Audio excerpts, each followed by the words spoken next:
Howdy,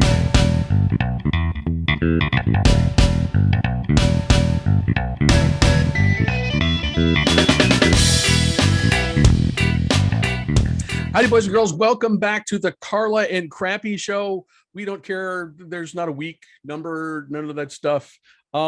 It's Carla. Hi. And it's Crappy. And it's a glass of beer for each of us. A glass of beer for each of us. Which is a new thing for Carla. A new old thing for Carla. New old thing, yes. And the big boy bowl games that we have left to talk about. This is the penultimate edition of the Carla and Crappy show for this season. We discussed the New Year's Six games to include, of course, the two that serve as the national semifinals. And Carlos, as I was kind of getting this stuff ready, it struck me that all of a sudden we're like right in the middle of the 2020 football season in terms of I have no idea because this kind of speaks to how different the Omicron strain is. Yeah, we had so few COVID problems during the regular season, and everyone learned how to deal with it, and then suddenly the rules are completely different with this new thing, and wow. I did not hear if tonight's Holiday Bowl actually did get canceled. It did. Yeah. We're recording this on Tuesday, the 28th. And yeah, the Holiday Bowl was canceled like 4 hours before kickoff due to UCLA not being able to field a team safely is what I've read. They didn't have enough line players to play on the defensive line. So they had to. Somebody said, why don't you just make all of your offensive linemen, your backup offensive linemen play defense? They probably did that in high school anyway, which, yeah. But I get it, the safety of players and whatnot. But so that's now like the fourth or fifth bowl game that has been canceled. They've managed to save a couple. They saved the Tony the Tiger Sun Bowl, at least for the moment, has been saved. Aiden, and I wanted to make sure that we mentioned Aiden, that he was excited about that game. He is apparently concerned that about losing his undefeated record, number one. Yeah. But and his mother is trying to explain to him that it's really not a big deal. But and I don't know. I promised Kelly, and I will promise on the show now that I will to Aiden, just as an aside, I will go back and I will tally all of the picks we made during Bowlapalooza. And this isn't something we usually do, but Aiden, because you were curious about it, I will make sure we figure out who won, I guess. Overall, I think we're all doing. I don't know. Can you win Bowlapalooza? That's the broader question here. Does one really win Bowlapalooza? We're all winners because bowl season is awesome. Even if this year it's totally stupid. But no, I think we're all doing overall better than usual. Okay. Based on like what I can remember. You're right. I think a couple games we were split 50-50 on our picks, but I think overall as a whole, our picks were better than usual, which is interesting considering how much of a wreck this bowl season has become. Well, and so I'm not sure this is pertinent because I'm not like, how do you count the Sun Bowl? The Sun Bowl. Because we picked the game, but we picked it with different teams. Right. So it's a win for everybody. I am tempted. Just the fact that the bowl game is being played feels like a win to everybody for everybody, unless it's like the 2008 Sun Bowl and then we're all losers because that stuff like that should never ever happen again. But to go back to the COVID thing, the Omicron thing, it's so far. It's like back to our standard 2020 disclaimer. So far, all our games are still on the schedule. Right. It's starting in a couple of days, but I mean, I have to think it's just sort of the odds and how quickly this stuff is spreading. One of these games, there's going to be a problem. I mean, I feel like that almost has to be, right? Well, yeah, yes, and it makes me wonder, based on stuff that I was reading today, if there's concern about the Sugar Bowl, Okay. With Baylor and Ole Miss. Just from what I was reading from the local papers, just the tone of the way that the reports were being written, that both teams delayed their arrival in New Orleans. They're not arriving until, again, we're recording this on Tuesday. They're not arriving until Wednesday. They were supposed to arrive on Monday, but that was apparently a mutual agreement. And they're moving all media appearances to virtual. So they're trying to minimize potential opportunities for, intermingling with other people, which feels like a safe thing. But it makes me wonder if there's something going on that nobody's really saying. Because that was the only bowl game that I kind of got that feel. Yeah. Based on the reports. I had not heard of other bowl games going to those extent. That's wow. That's it would be, I wouldn't be shocked. I would not be shocked if there were COVID problems with one of the games that we're going to talk about tonight. Now, the thing with the national semifinal games is the committee has stated, correct me if I'm wrong, if you got a forfeit, if you can't field a team for one of those two games, the other team moves on. There's no trying to reschedule or anything. It's just boom, you have forfeited and you are the loser. And gosh, sorry, Alabama, you couldn't play, but Cincinnati's going to go to the national title game, which is probably the only way that's going to happen. But we'll get to that in a minute. But to be serious, I mean, that is something that they were considering when they brought this up. Is that too harsh? When they made the rule originally, and this is how fast things are changing, right? Like they made that rule like less than a week ago, and at the time it felt like, that seems like the appropriate way, because that's gonna be really tough to reschedule. And now with the way that we're seeing it kind of work through camps without really any sort of known like it's just, you're right, it's a different animal. Now it feels a little harsh. My opinion on that has changed in the last probably 72 hours. Seeing the cases increase and just kind of what's going on. I think there should be a limit. If they were going to go back and revisit that, like, okay, if you can't play it on the 31st, you either play on the 1st or the 2nd, and that's it. You keep it a very narrow window to be able to try to field a team to play. I would think that could be a potential compromise. But at the same time, now I get the scheduling issues. I get all of those things. And the longer you delay a game, the more that you potentially run the risk of the next game getting postponed or canceled because of the same reason. So I totally understand the logic, but it might feel a little harsh now. Yeah. Okay. I am struck every single day because I hear of more and more people who I know. And they are fully vaxxed and they are boosted and they are careful. They are conscientious about exposing themselves. And I can't count the number of friends I had who had COVID over Christmas. So it is a bizarre thing, and as you said, it's not. It's tough to like trace where these exposures comes from because it apparently they can be so fleeting, and Omicron is such a contagious version in particular. I mean, I have no idea which one. The stuff about the Sugar Bowl is interesting, but I really have to think that maybe not to the degree that they're going to have to call a game off, but it's going to come up for one of these games that we're about to talk about, which is too bad because there's a bunch of good ones, huh? Yeah. Let's just get to these games here because this is where the I can't say this is where the real fun is. This is maybe where the consequential fun is. Maybe, I don't know. AJ would probably dispute that as well. But there are other machinations going on for these games too, which you kind of have to take into consideration.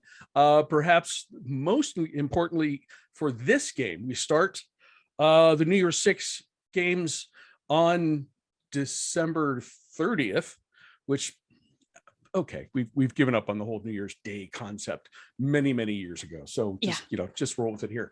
We start in Atlanta for the Peach Bowl. This is at 7 p.m. on Thursday. Your number 12 Pittsburgh Panthers versus your number 10 Michigan State Spartans. Sparty is favored by 2.5, and the AJ Fun Index is a fun-ish 56 points. Kenny Pickett, kind of a wild card for this one, huh? Yeah. Well, there's two big wild cards for this one, right? Kenny Pickett and Kenneth Walker, and two guys named Kenny, and neither of them are playing. Which, my God, they killed Kenny. the Kennys are taking their money in the NFL and running. And I don't blame them. Like, I get it. Like, I get the decision. But yeah, that changes the dynamics of this game a whole heck of a lot. And makes it, to be perfectly honest, it makes it to me a little less appealing to want to sit down and watch it. I think, had both of them played in this game, I think this would have been a really, really interesting bowl game, and would have been a lot of fun. And it's not to say this game won't be fun, because it's a bowl game. Bowl games tend to be fun, but it's going to be a completely different game from what we saw out of either of these two teams during the regular season. Losing key components like that this shifts everything.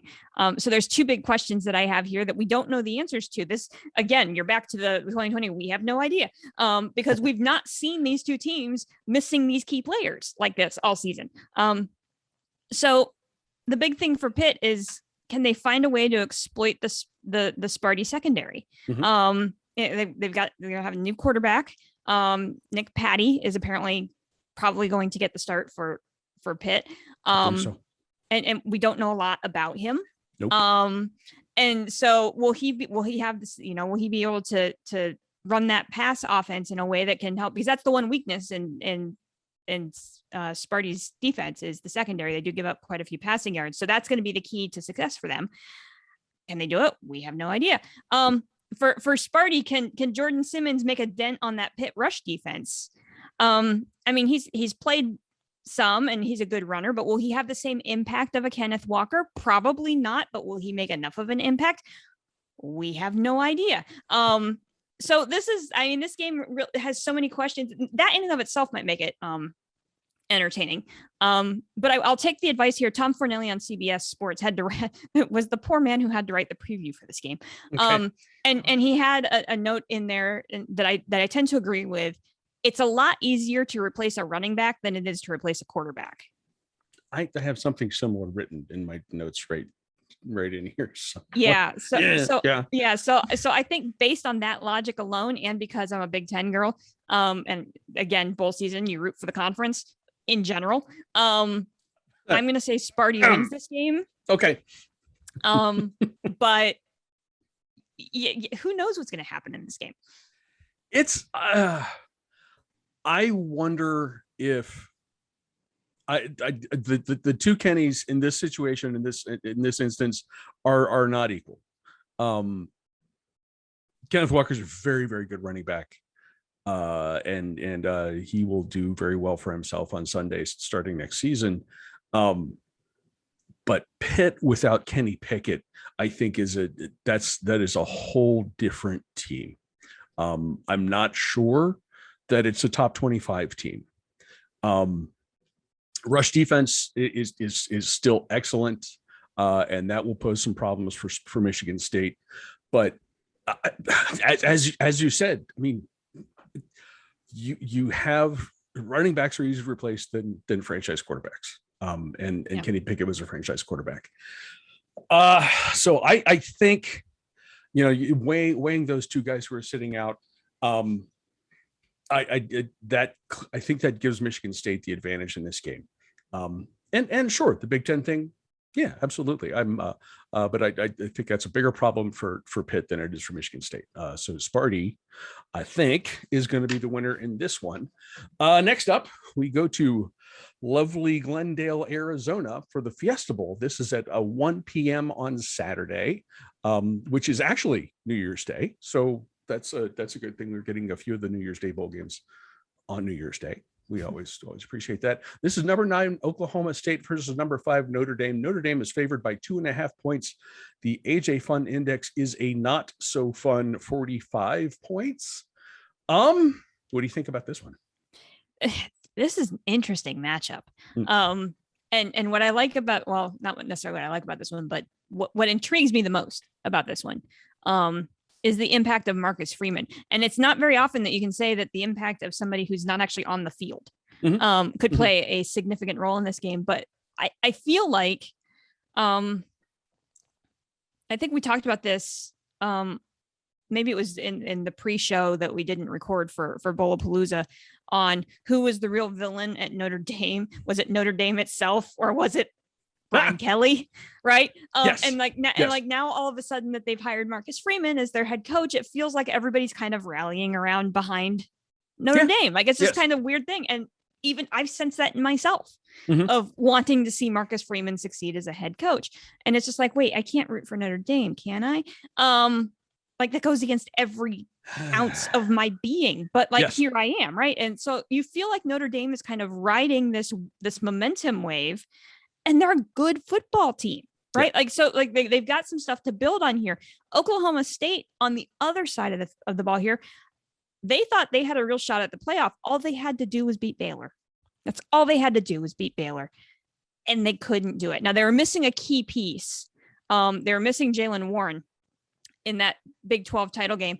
And so Baylor was able to force Spencer Sanders, who had to essentially run that team himself without having a run game beside him, force Spencer Sanders into some silly mistakes. And that was how Baylor was able to win the Big 12 title game. So Notre Dame has the opportunity here. We've seen what happens if you get Spencer Sanders a little bit rattled.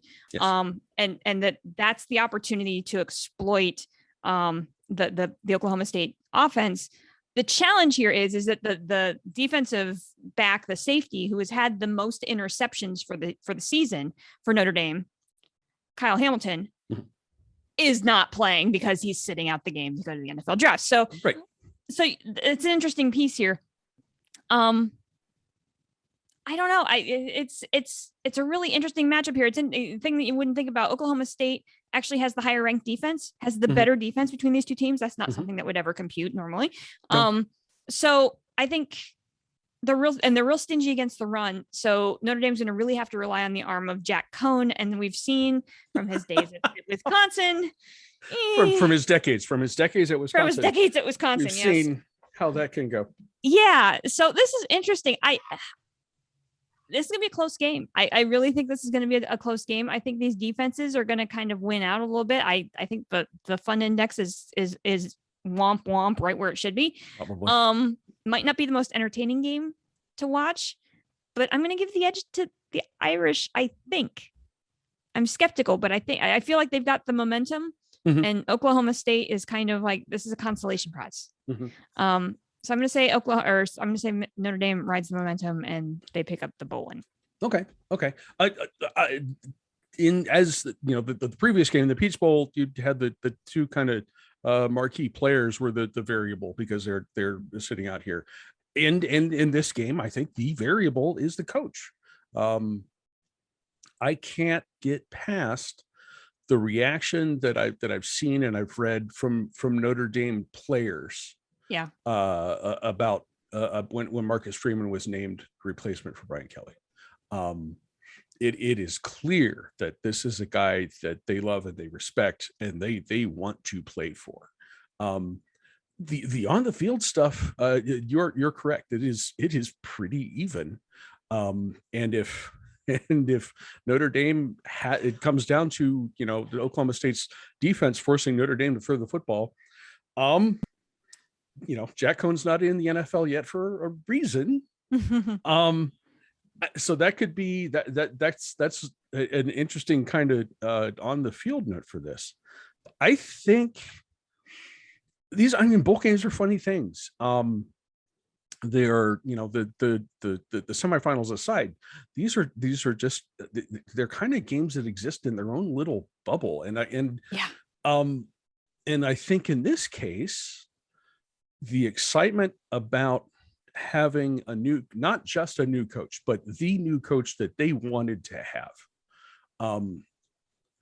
I'm gonna say that's enough to give Notre Dame the spark to win this game. I mean, if you take that away, this is really tough game to pick. And you know, I don't know what Oklahoma State's doing being a defensive powerhouse in the Big 12. It's unaccepceptable, frankly. Yeah, that whole phrase just does not compute. No, it doesn't. And this is Mike, Mike Gundy, you got to change this. This cannot stand. But for this game, I think Marcus Freeman is the key variable here. And I think that's enough to give Notre Dame the win. So next up, the granddaddy of them. I can't do my Keith Jackson impersonation. Yeah. I know. Rest in peace. 5 p.m. Saturday in Pasadena, California. We have the Rose Bowl. We have number 11 Utah versus number 6 Ohio State. Utah is favored by 4.5 points. Utah is favored by 4.5 points. And if you didn't hear that before, Utah is favored by 4.5 points. The AJ Fun Index is 64. I have lots of feelings about this game, but I'm going to let you go first, Carla. I knew you would have lots of feelings about this game, so I don't have a lot of notes on this game. In fact, most of my notes on this game have nothing to do with the game and have everything to do with all of the atmosphere around the game. Like how cool is it, the fact that we've got two teams that wear primarily red in the Rose Bowl? Like it's going to be cool. The most aesthetically pleasing Rose Bowl that we've seen in a long time. Ooh, that's a great point. And also, have you seen the Utah uniforms for this game? They unveiled them today. They've got a rose on the helmet. It's epic.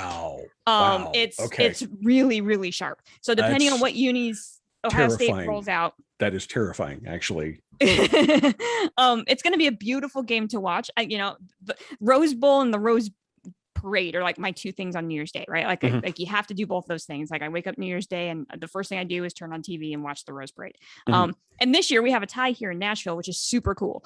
Again, nothing to do with the game, right? Because I got to get this in. Yeah. Tennessee State University, the HBCU university here in Nashville. The Aristocrat of Bands is playing in the Rose Bowl Parade this year on their 75th anniversary. They're the only HBCU band that is going to be in the Rose Parade. They just left today to go to Pasadena. So that's going to be another reason to watch the Rose Parade in addition to all of the other things that are going on with this game. Proud of TCU. That's going to be TSU. That's going to be really, really awesome to see them out there. In fact, I know a bunch of people that are going to Pasadena because of it. So it's a cool thing. Very cool. Okay. So the game, here's a very good thing for Ohio State in this game is that when you had to think for a minute. I told you I made these notes 3 hours ago and I can't read them. Welcome to Life with a Newborn. I was like, what does that say? That's fine. So one good thing here about that Ohio State has going for them is the fact that we talked a lot about Ohio State's defense this year. We're not, for the most part, we're not concerned about the Ohio State offense, but I'll get to that. But it was defensive issues, right? The primary defensive issues that Ohio State had were in the secondary, and that's not going to be a huge concern against Utah, which is primarily run first. Sure. That's a good thing for Ohio State here. However, that Utah defense is no joke. All you have to do is ask Oregon about that. But they also haven't seen an offense like Ohio State's, but I say that with an asterisk because, again, we've got key people who are not playing in this game. And as you will probably elaborate on here, 2 of Ohio State's top 3 receivers are not playing in this game, and Chris Olave and Garrett Wilson. Sure. That changes the dynamic of the Ohio State offense dramatically. Without having, because it was the trio of receivers that really kind of made that pass game seem daunting to opposing defenses. And now you're kind of limited in your options in the pass game. Now, that's not to say the pass game's not going to work. It's just going to be different than what we've seen out of Ohio State this year. I'm going to go conference here. And pick with my heart and say that Ohio State figures out a way to win this football game because I think that the offensive scheme is going to be so much different than anything that Utah has seen this year that I think that's going to cause a problem for them. Because they beat Oregon twice on national television. Everyone's like, "Ooh, they beat Oregon." Oregon's offense is not the same thing it's not the juggernaut that we're used to from Oregon. That's not their offense anymore. Ohio State turned into that juggernaut offense as the season went on. And I think that could be the factor in this game. Ohio State also has a lot more experience in playing at this stage. Yeah. And I think there's something to be said for that as well. And even if it's not the players on the field, it's the coaching staff and the support systems around them. They're used to playing in big time games. So I'm going to say Ohio State, but kind of bite my tongue and cross my fingers. No, dude, I understand. Look, there's no question that Ohio State has more talent of these two teams. And that's even with the departure of the guys who have opted out. But the thing is, you could say that was the case against Oregon. You could say that was the case against the team that they lost to a few weeks ago. In that latter game, they played a motivated opponent, really solid on both sides of the ball, defensive difference makers. And while they were out talented, they were the more cohesive group. They played they played a team game, and they played it like a team, and they won. Now, who am I talking about? I'm talking about the team that Ohio State lost to. But am I also talking about Utah as they faced Oregon twice and thumped them both times? Right. Because the circumstances are remarkably similar. If Ryan Day has not done the work that he needed to do following that game, Ohio State could not only lose this game, but could lose pretty big. I mean, this is an Oregon team that can do that. You know, you step on your throat and beat you to death. They shouldn't. And I am gingerly picking Ohio State, I think, as you did, because I don't know. I don't know. At the beginning of November, I felt like I knew who Ohio State was. I had a pretty solid idea. I don't now. And if Ohio State is more like the team that played in the last regular season game, they won't win this. It's that simple. Yeah. I will pick Ohio State because I pick Ohio State. I don't think this is as dicey as like me picking Ohio State against Alabama last year, but maybe not too far off. I am concerned as a fan, but I think Ohio State will come home with a narrow win in this Rose Bowl. We wrap up our non-semifinal games with the Sugar Bowl, 8:45 p.m. on Saturday, January 1st in New Orleans. Maybe let's turn the Superdome into a bubble and keep everybody safe that way. Yeah. Number 7 Baylor versus number 8 Ole Miss. Ole Miss is favored by 1.5. Disappointing AJ Fun index of 55 points, and I'm blaming Baylor on that, I think. But go ahead and tell us what you think about this one.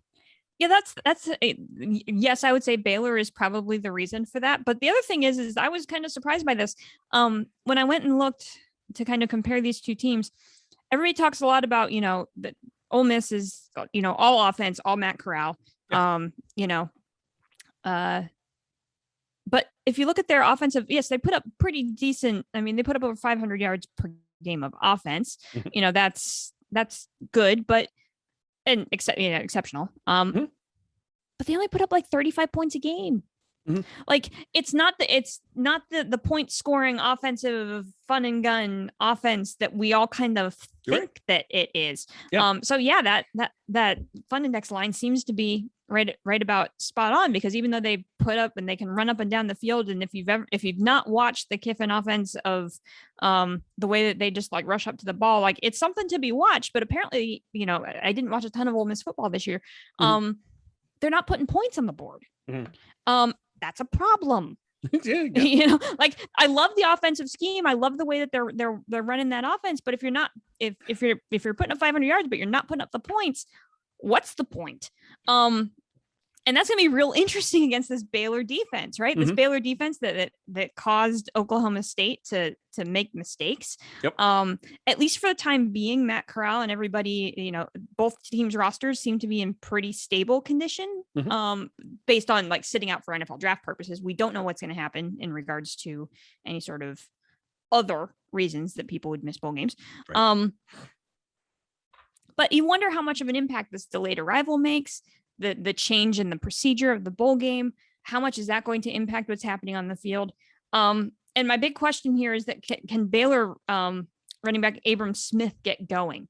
I think Baylor needs that run game to get going to be able to try to keep up with an Ole Miss offense.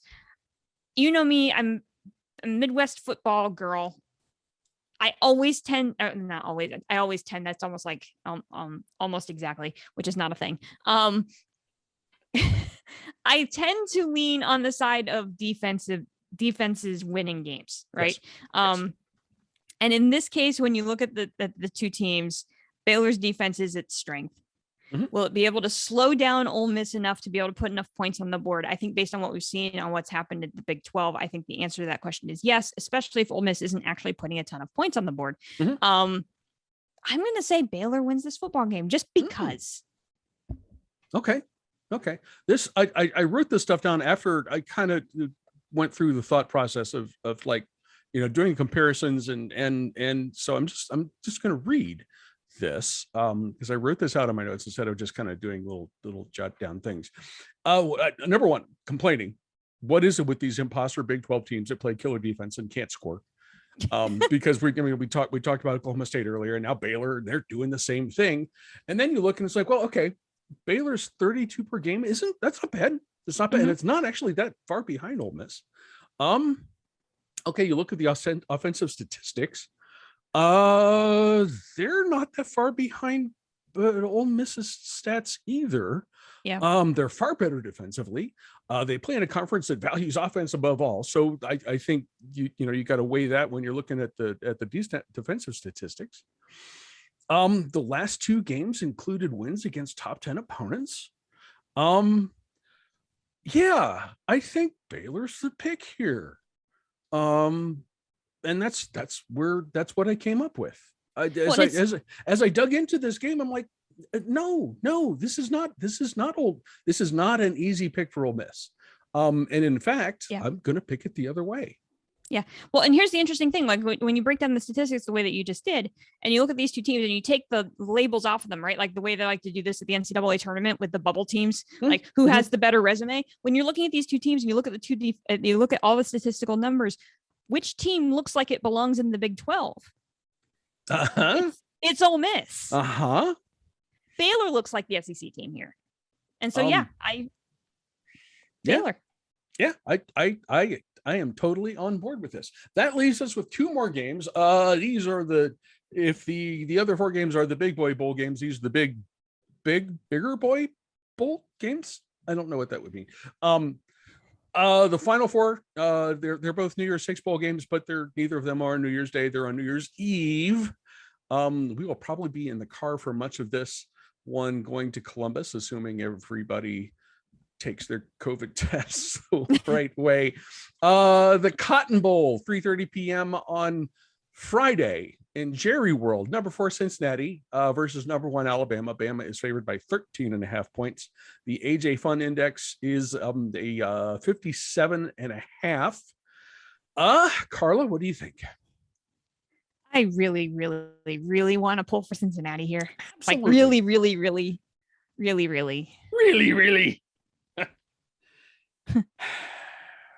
But and here's the one good thing for Cincinnati in this game. If you look at it again, compare resumes of of statistics, yes. right? If you compare resumes of statistics, these two teams look very, very similar on paper. The one place where Cincinnati actually could have an advantage here is in its ground game, because Jerome Ford is having himself a season. Yes. But Bama's defense is 4th in the country against the run. And we saw what they did to the Georgia offense. Mm-hmm. Now, the Georgia offense is not spectacular, right? We've known that. Right. They're not spectacular. But Bama pretty much shut them down. They couldn't do anything. Yes. And then you've got a Heisman winner running the plays for Bama. Mm-hmm. And you've got to believe that Nick Saban is licking his chops with the opportunity against the Cincinnati secondary.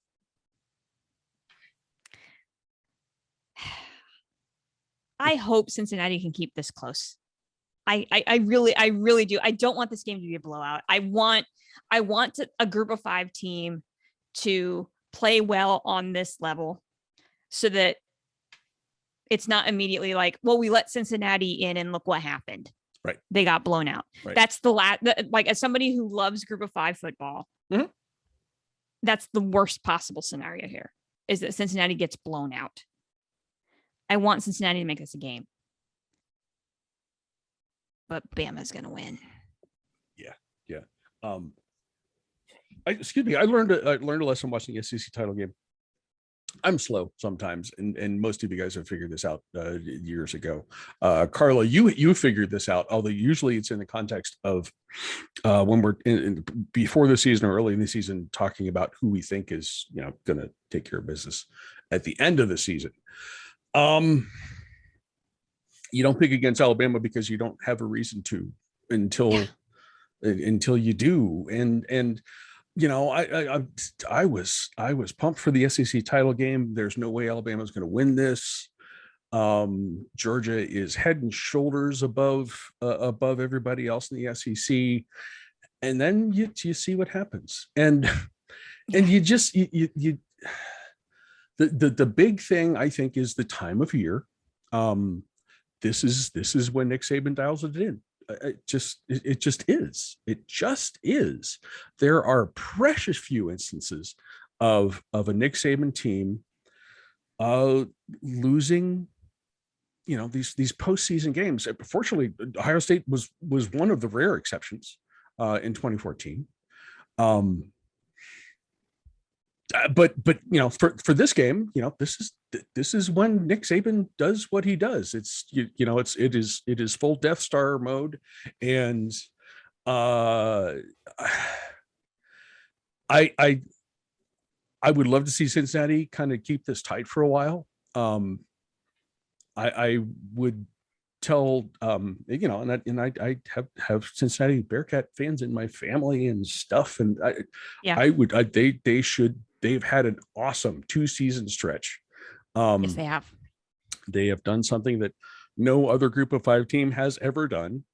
And maybe the only group of 5 team to do it when we still have a 4-team playoff.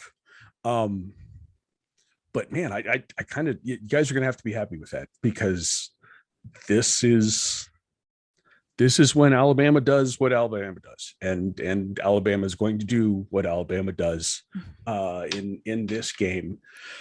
Nick Saban, Nick Saban is the football equivalent to Tom Izzo of college basketball. Mm-hmm. Mm-hmm. Totally true. But more consistent, if that's possible. The second game, this is the one I'll get to see, which I'm like, oh, super. The Orange Bowl, 7:30 p.m. on Friday, New Year's Eve. It is, of course, in Miami. The old Orange Bowl does not exist, so this is in the Hard Rock. It's Hard Rock Casino Stadium now. I don't know what it's called now. The Big Ten representative, they're the number 3 team in the country versus number 2 Georgia. Georgia's favored by 7.5 points. The AJ Fun Index, this is not the lowest of the New Year's 6 games, but it is close.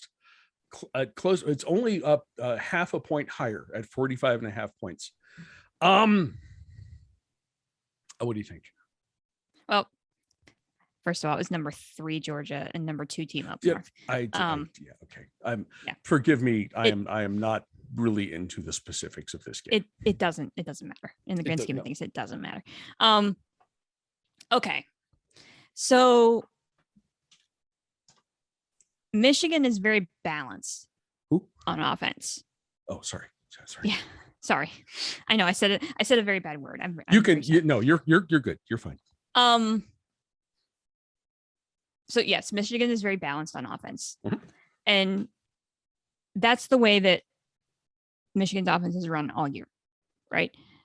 Cade McNamara needs Hassan Haskins to get going on the ground. If Haskins doesn't get going, we know we've talked a lot about McNamara and how we don't want to leave a game on his shoulders. Correct. Here's the challenge in that. We thought Alabama was good against the run. Georgia's even better. Now, here's the difference, right? And so immediately you're like, well, then why didn't Georgia beat Alabama? Because Alabama has a Heisman Trophy quarterback. Yeah. To be able to exploit the Georgia secondary, right? That's what they did. Alabama has another option. Yes. Michigan, not so much. Michigan has to have both pieces of its offense to be able to function, to be able to score points. And in this case, against that Georgia defense, Haskins is probably going to have himself a very long day. And every run is going to be a slog. Here's the one question I have about Georgia, though. And it's the same question we've had since the beginning of the season. Is Stetson Bennett the guy? Right? That's been the question all season long. Can Stetson Bennett get it done enough, knowing that the Georgia defense is going to minimize the impact of the Michigan offense? Mm-hmm. Can Stetson Bennett run that offense enough to score more points than Michigan? Because that's what this game is going to take, is Stetson Bennett being able to score just more than Michigan. I feel like the AJ Fun Index for this game should be about 15. 15. I was just going to say 13. Yeah. This is going to be a 9-6 game. It's going to be a defensive struggle. I really think that, because Georgia's never had an explosive offense, and they're not going to against the Michigan defense. And the Georgia defense is damn good, and we've seen that. And Michigan isn't going to be able to exploit the secondary, because that's just not the way they play football. And everything that I've read has said, no, Michigan's not going to change their offensive scheme just for this game to try to beat Georgia, because, the Alabama blueprint, as it was quoted, is not something that fits into the Michigan offense. It doesn't. No. Georgia wins. Okay. As much as I want to see the Big Ten represented, and I really don't want to see another SEC title game rematch. Like, we played this game once already. I don't want to watch it again. I don't know how Michigan can win this game without having a run game to be able to open up that defense, and they're just not going to get it against Georgia. You can't run the ball against Georgia. You can't. But Georgia wins. The one question I would have about Georgia's offense versus the other team's defense is, can Stetson Bennett handle the pass rush? Yeah, that's a good point. And I don't know how much attention Kirby actually pays to his offenses. So if Georgia's offensive staff is smart about that, Stetson Bennett can move a little bit, roll him out, get him out of the pocket, get him out of the crosshairs of the other team's defensive ends. Because you won't need much. You won't need a whole lot of offense to win this game. Yeah. Georgia's defense versus the other team's offense. I mean, it's possible that the Big Ten representative could be held to a couple field goals. I mean, it could be that it could be that bad. And in that case, Stetson Bennett doesn't have to be a Heisman Trophy winner. He's just got to get a couple touchdowns on the board. And seriously, I that's a 17 points. It's 21 certainly. That's going to be enough to win the Orange Bowl over that other team, and I think that is what is going to happen. Boys and girls, you can hear the Carla and Crappy Show on Apple Podcasts, Spotify, Google, Stitcher, TuneIn, and a variety of other podcasting hosts. You can watch us on YouTube and on the show's Facebook page. If you like us, please subscribe, rate, and review. If you don't, mind your own damn business. Be sure to come back. It probably won't be next week, but well, maybe it will be. Yeah, it will be next week. It will be next week. When Carla and I rehash, we determine a Bowlapalooza winner. Yes. We rehash these games, and we talk about the final college football game of the season. Whatever happens with that. Carla, I have one more question for you. Okay. As long as we're talking about dreadful football.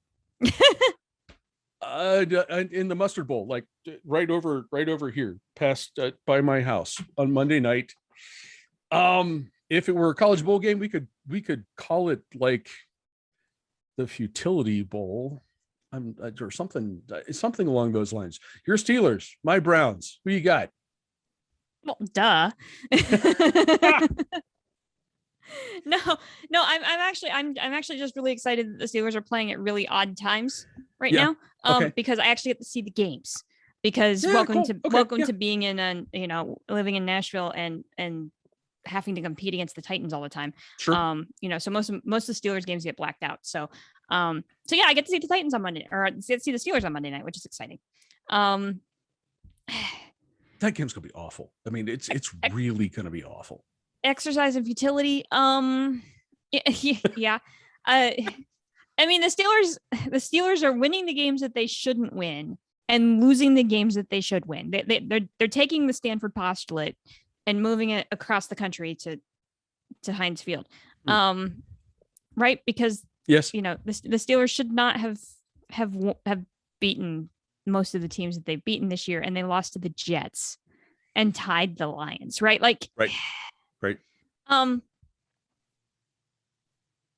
Both these teams are playing for their playoff lives at this point. That's probably the most remarkable thing, that two teams that are so bad still have a shot at the playoffs. Yeah, because the entire AFC is bad.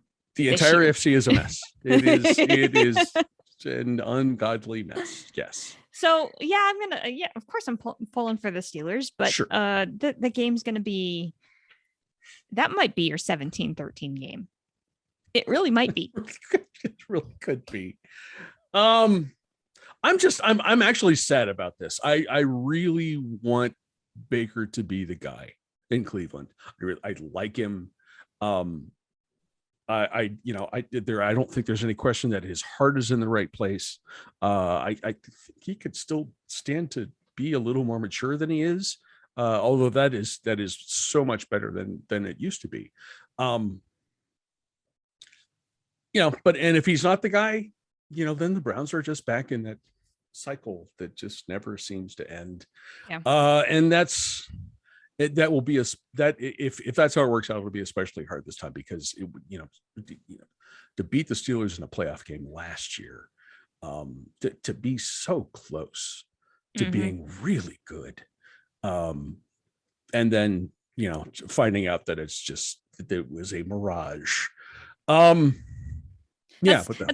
pick the Browns, but that's my mixed feelings about this. Like, hey, let's say the Steelers pull this off and it's miraculous and they get the 7th spot in the AFC by some miracle, like the stars align and there's, somebody standing on their left foot and on Forbes Avenue, whatever.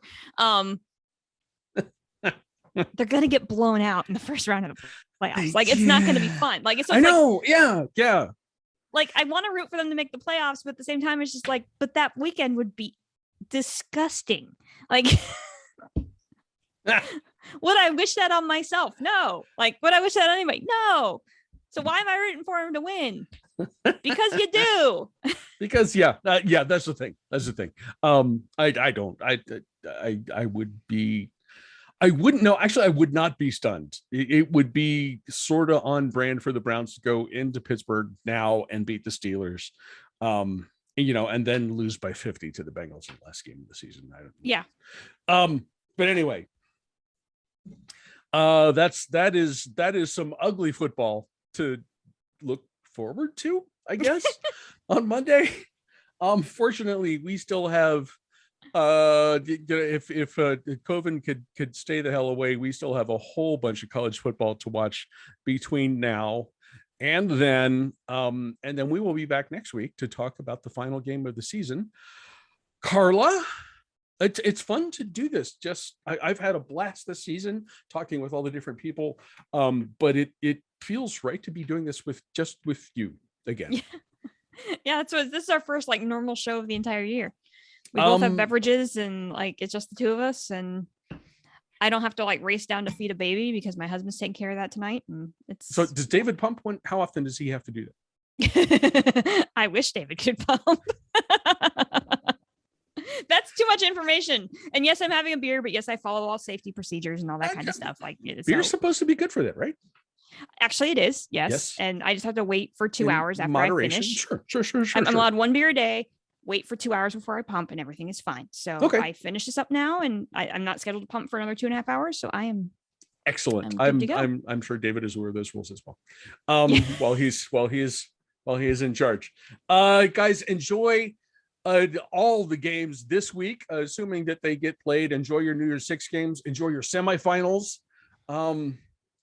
God, even try to enjoy the Browns and the Steelers on Monday night. We don't have a lot of football left, so might as well watch. Drink more than 1 beer for me, please, because that game's gonna require it. You're gonna need. Carla, cheers. Cheers. Happy New Year to you. Happy New Year to all of yins, guys, and we will be back here next week to talk about that last game. See you then.